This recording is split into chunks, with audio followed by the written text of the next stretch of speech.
Hello everyone, गाड़ी classes में आपका स्वागत है। जैसे कि अभी आपने पीछे की क्लासेस में देखा कि हमारा कंप्यूटर एंड आईसीटी टॉपिक जो है वो हुआ है। तो अब मैं स्टार्ट करूँगी जो हमारा रहेगा जनरल साइंस, जिसमें कि पहला मैं लूँगी इसमें फूड एंड न्यूट्रिशन। ये टॉपिक बहुत इजीली कंप्लीट हो जाएगा जनरली 1 या 2 क्लास में। तो इसमें मैं पहला जो इसका टॉपिक रहेगा वो मैं लेती हूँ इसका फूड प्रिजर्वेशन। ये जो है ये टॉपिक जो है ये आ चुका है हमारा पिछले जो आरएस मेंस हुआ था उसके अंदर 10 मार्क के क्वेश्चन के तौर पे। तो इसमें मैं आपको क्वेश्चन फॉर्मेट में जो है वो करवाते हुए चलूँगी, तो ये आपके लिए भी अच्छा रहेगा कि आपको साथ के साथ जो है इसका मैटर प्रिपेयर मिल जाएगा। तो स्टार्ट करते हैं। पहले मैं इसकी आपको डेफिनेशन बता दूंगी, फिर इसके जो भी कॉमन मेथड्स वगैरह जो है हम फूड प्रिजर्वेशन में जो भी हम यूज़ में लेते हैं वो मैं आपको उसके साथ बताते हुए चलूँगी। तो स्टार्ट करते हैं हमारा फूड एंड प्रिजर्वेशन। तो स्टार्ट करते हैं इसके डेफिनेशन के साथ। तो क्या है? The process of maintaining the nutrient richness and quality of food and other edible substance is called food preservation. That means ऐसी प्रोसेस जिसके ज़रिए हम खाने की क्या न्यूट्रिएंट रिचनेस जो होती है और क्वालिटी ऑफ फूड जो मेंटेन होती है खाने की, या किसी और चीज़ जो हम खाने में यूज़ में लेते हैं उसको प्रिजर्व कर सकें, उसको लंबे टाइम तक हम यूज़ में कर सकें। तो जैसे हमारी चिप्स वगैरह आती है तो वो पैक तो कब की हो जाती है, पर हम उन्हें कंज्यूम कब करते हैं तो उसमें लिखा भी होता है कि बेस्ट बिफोर दिस। तो उसको जिस तरीके से प्रिजर्व किया जाता है वो क्या होता है? Food preservation. तो ये सब चीज़ें जो हैं वो खाने के चिप्स के साथ साथ और भी सब पैक फूड में जो भी हैं वो आती ही जाती हैं इसमें। तो पहला मेथड है common methods for food preservation, होता है इसमें रेफ्रिजरेशन। रेफ्रिजरेशन क्या होता है? In the process of refrigeration the temperature is low. तो टेम्परेचर लो होने का फ़ायदा क्या होता है कि हमारे जो माइक्रो ऑर्गेनिजम्स की ग्रोथ होती है ना वो क्या हो जाती है? बिल्कुल कम हो जाती है या फिर नेग्लेजिबल हो जाती होती तो है, पर उतनी तेज़ी से ये लोग ये रिप्रोड्यूस नहीं करते। Biological activities of micro organisms becomes slow at low temperature, so food stuff does not get spoiled easily when kept in refrigerator। इसी वजह से क्या होता है, जो खाने का सामान जो है वो easily spoil नहीं होता, किसमें? जब हम उसे किसमें रखते हैं? फ्रिज में रखते हैं। The process of keeping food items at low temperature is called refrigeration. और इस प्रोसेस को हम क्या बोलते हैं? रेफ्रिजरेशन बोलते हैं। Nowadays, farmers and businessmen use cold storage to keep fruits, vegetables and other food items fresh and preserved।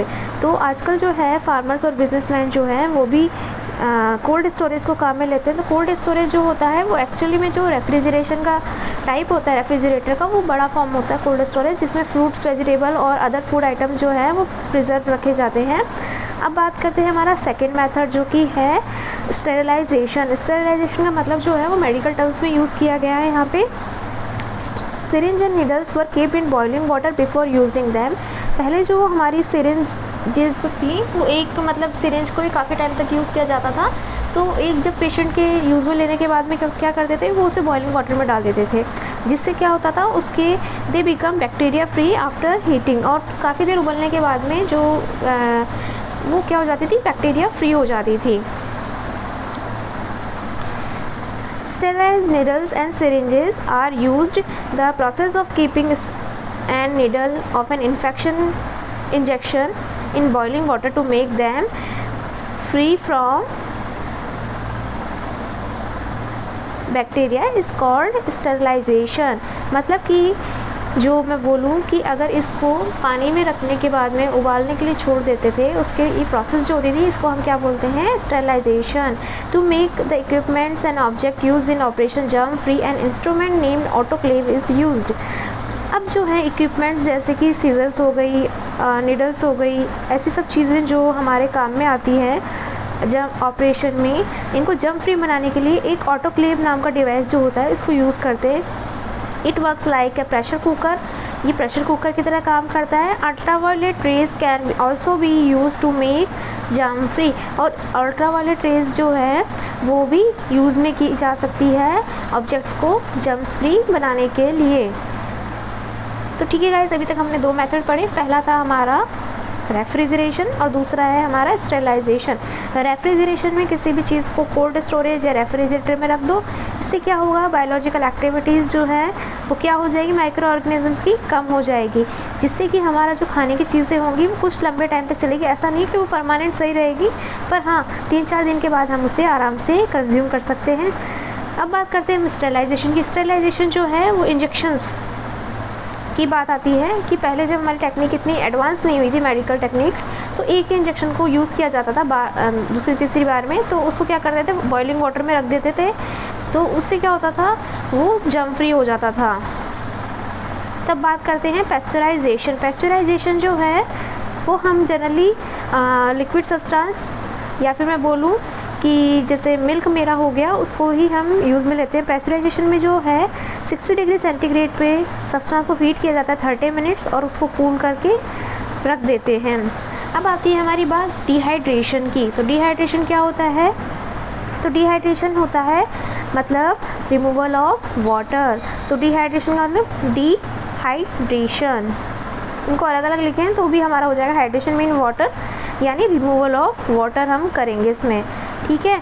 यानी कि अगर जैसे हमारी पल्सेस हो गई, वीट हो गया, तो अगर इसमें मॉइस्चर आ जाता है तो क्या होता है, ये सब्सटेंस ख़राब हो जाते हैं। तो water is remove from the food items, example keeping wheat and pulses in sunlight to remove moisture. Moisture को हटाने के लिए हम डिहाइड्रेशन का यूज़ करते हैं। अब आती है हमारी नेक्स्ट बात, बॉइलिंग। तो बॉइलिंग क्या होता है, बॉइलिंग में हम लिक्विड फूड आइटम्स उनको बॉईल करते हैं, क्यों, माइक्रो ऑर्गेनिजम्स को मारने के लिए अगर उसमें गलती से प्रेजेंट होते हैं, जैसे कि मिल्क हो गया हमारा, वाटर हो गया। फिर आती है हमारी बात केमिकल्स। तो केमिकल्स काफ़ी तरीके के होते हैं जो हम यूज़ करते हैं प्रिजर्विंग फूड आइटम्स को, तो उनको हम क्या बोलते हैं, preservatives. So those substances which help in preserving food items are called preservatives. Example क्या होते हैं, sodium benzoate, potassium metabisulphite are used for the preservation of soups, syrups, squashes और केचप। तो इसमें हमारे आते हैं ये केमिकल्स यूज़ में। अब आती है हमारी बात कि हम फूड को प्रिजर्व कर सकते हैं यूजिंग सॉल्ट, शुगर, ऑयल और विनेगर के ज़रिए भी। तो आपने देखा भी होगा कि हमारे जो पिकल्स आते हैं रेडीमेड, उसमें जो है सॉल्ट की अमाउंट थोड़ी ज़्यादा होती है, या हमारे जैम्स आते हैं, जैम जेलीज, उसमें शुगर की अमाउंट ज़्यादा होती है, या फिर हमारा कोई जैसे मैं बात करूँ यही पिकल्स की, उसमें ऑयल भी ज़्यादा आता है और विनेगर भी ज़्यादा आता है। तो ये सब चीज़ें जो हैं वो किस लिए यूज़ में की जाती हैं, ये यूज़ में की जाती हैं इसलिए कि ताकि जो खाने की चीज़ें हैं वो लंबे टाइम तक चल सकें। सो जो हमारी, जैसे मैं बात करूँ, salt, sugar and oil and vinegar are used in the preservation of pickles, meat, jam, jelly and vegetables. और खाने की चीज़ें से हम अचार बनाते हैं तो उसमें हम धूप में इसमें सॉल्ट लगा के भी सुखा के रखते हैं, तो इससे क्या होता है, जो अचार होता है वो लंबे टाइम तक चलता है। अब बात करते हैं बाय यूजिंग डिसइंफेक्टेंट्स। तो डिसइंफेक्टेंट्स क्या होते हैं, जो हमारी इन्फेक्शन को चीज़ें ख़त्म करती हैं। तो कौन करता है, सोप्स करते हैं, और जो हमारे क्या बोलते हैं, फिनाइल हो गया है, ये भी करता है। तो soaps and are use to wash dirty hands, हमारे हाथों में जो भी बैक्टीरिया होते हैं उनको ख़त्म करने के काम में आता है। और फिनाइल जो होते हैं हमारे बाथरूम से रिलेटेड चीज़ें जो भी होती हैं, just like toilets and all. तो phenyl is use to clean dirty toilets and bathroom to make them bacteria free बनाता है। ये किसको, ये हमारे जो होते हैं बाथरूम्स एंड टॉयलेट्स को। तो अब आती है हमारी बात to make bacteria free water. अब बैक्टीरिया फ्री, जैसे हमारे स्विमिंग पूल्स वगैरह हो गए, तो अगर ये कुछ टाइम के, ये तो थोड़े टाइम में भी खुले रहते हैं, तो ये इनमें बैक्टीरिया जो है प्रेजेंट होते हैं, या मैं बोलूँ माइक्रो ऑर्गेनिजम्स जो हैं वो प्रेजेंट होते हैं। तो इसमें जो है क्लोरीन और ब्लीचिंग पाउडर जो होता है वो हमारा यूज़ में आता है। Chlorine, bleaching powder, potassium permanganate जो हैं ये हमारे काम में आते हैं। कैसे कि हम इसमें डाल देते हैं और ये हमारे किल करते हैं किसको, बैक्टीरिया को, और उससे बनाते हैं bacteria free water. Carbonic acids is also used as a germicide. Carbonic acid जो होता है वो भी हमारे जर्मिसाइड सब्सटेंस, यानी मैं बोलूँ तो सब्सटेंस जो है वो किल करने के काम में आता है, किसको, जर्म्स को। तो स्टार्टिंग हमारी हुई थी, अब मैं आपको इसकी पूरे जो टॉपिक है उसकी मैं ब्रीफिंग कर देती हूँ। तो इसमें मैंने आपको बताया कि ऐसी प्रोसेस, ठीक है, जो क्या करे, खाने की चीज़ों को पहला तो करे प्रिजर्व, विदाउट उसकी न्यूट्रिशन को रिचनेस को हटा डैमेज किए हुए, और उस खाने को हम प्रिजर्व करके थोड़े टाइम के लिए रख सके ताकि हम उसे बाद में यूज़ कर सकें, या फिर कोई चीज़ ऐसी जो लंबे टाइम तक चल सके हमारे। ठीक है गाइस, अब आती है मैं उसके स्टेप। पहला मैंने बताया रेफ्रिजरेशन, दूसरा बताया मैंने स्टरलाइजेशन, तीसरा मैंने बताया बॉइलिंग वाटर, फोर्थ वन मैंने बताया पैस्चराइजेशन, फिफ्थ वन मैंने बताया डिहाइड्रेशन।